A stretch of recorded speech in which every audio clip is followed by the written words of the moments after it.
begin with the top story this weekend. The tiptoeing is over. The whispers are turning into shouts. President Trump's fitness for office is now the top story in the country. Reporters and some lawmakers are openly talking about the president's mental stability, his health, his competency. Now, partly, that is because of this new Michael Wolff book. Wolff claims that White House aides are united in the belief that Trump is incapable of being president. He backs this up several different ways, including by quoting Steve Bannon, saying things like, Trump has lost it, and he's lost his stuff. This is now a global story. One of Rupert Murdoch's papers in the UK went with the headline, Trump's mental health questioned by top aide. And the translation of that German headline in the middle asks, is Donald Trump still sane? Now, Trump's answer, of course delivered via Twitter, is that two of his greatest assets are his mental stability and being, really smart. I kind of got the sense that Murdoch's New York Post was making fun of him this morning. The headline here says, don't worry, America.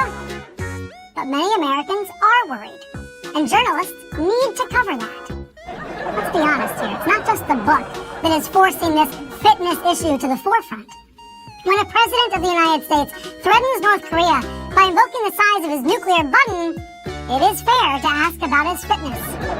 If a leader of another country were to do the same thing, I think many commentators, many reporters would conclude that he is not well. This past year has been full of reasons to question his fitness. President Trump promotes conspiracy theories. He shares racist videos on social media. He live tweets Fox News shows that mislead him, while he derides real reporting as fake news. He calls for the prosecution of political opponents. He insults people for fun. He says so many flat-out false things that journalists can barely keep up. The Washington Post counts nearly 2,000 false or misleading statements since Election Day. But, and here is the but, journalists are not judges or doctors. This is not a court or a hospital. What this moment needs from reporters is more reporting, not more speculating or guessing or rumor-mongering, but more real reporting of what's going on. Today on NBC's Meet the Press, Wolff said this current situation the country's in, this is worse than everybody thought. So do other sources back that up? Wolff also says Bannon dished to him because Bannon is, quote, deeply concerned. Are current White House aides deeply concerned too? Can that be proven? Wolff also says Trump doesn't read. How is that affecting Trump's decision-making? The questions go on and on. The public needs the press to further answer these questions. Look, when it comes to the book, some parts of Fire and Fury have already been backed up, already been corroborated. Other parts have been challenged. When I read the book this weekend, I found some errors that were relatively minor, but still troubling. Because every error undercuts Wolff's credibility. We're going to get deep into that this hour. But let's begin with the one, the only, Carl Berstein, CNN political analyst, who has been, I would say, leading these conversations, leading these questions about the president's fitness. Carl, you and I have talked about this topic in recent months. Has something changed in your view this week? Yes, we're in a real constitutional crisis in an unprecedented place where we as a country and where we as journalists have never been before, in which a huge part of the citizenry of our country and the leadership of the country in Congress, privately and in public, openly question the fitness and stability of the President of the United States. So it raises a great question. How do we report on this reality? Meanwhile, abroad, leaders are questioning the fitness of the President of the United States and whether or not the country is in good hands. This is a reporting challenge unlike any other. And it really is a story partly about Republicans, what Republicans are saying in private, because as I reported months ago in private, they were telling me, many Republicans in Congress, that they doubt the fitness and stability of the president.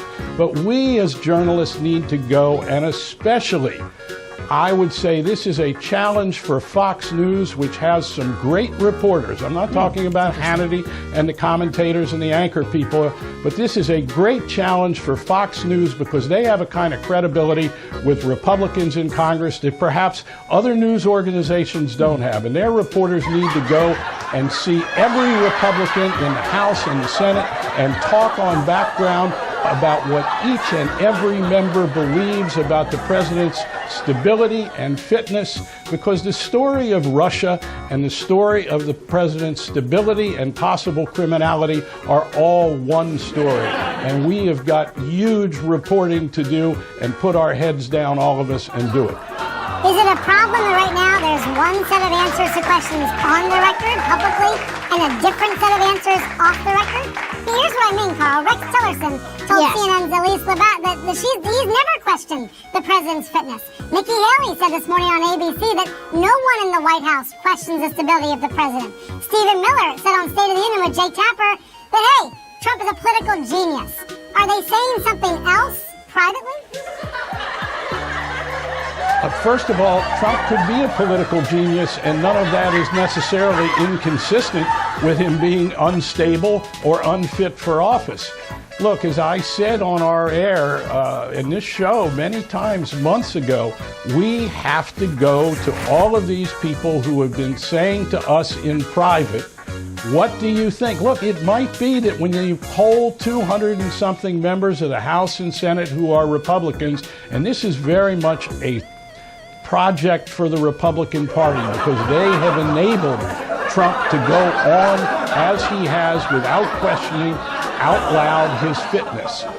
We have to do it perhaps, quote, on background, but we need to do polling ourselves. Fox News has to do it. Again, I come back to Fox time and again because this is a chance to show that they can be fair and balanced, that they are capable of being a real reporting organization. Let them send 20 reporters to talk to every Republican senator, every Republican congressman, and come back and tell us what these people are saying in private, on background. It may be that in truth, those Republicans believe he's fit. So far, from what I'm hearing, I don't think they do believe, most of them, that he's fit. But it's time to see if they are willing to put the national interest, the common good, above parochial partisan interest, if indeed they believe this president is not fit or have grave questions, as I believe they have been saying to me, certainly, about whether he is stable, unfit, etc. And also military leaders, intelligence community leaders, and people in the White House, as Michael Wolff has reported, have been telling us for months and months they believe he is unstable. That includes some of the people very close to the President of the United States. And it's a story unlike any we've ever had.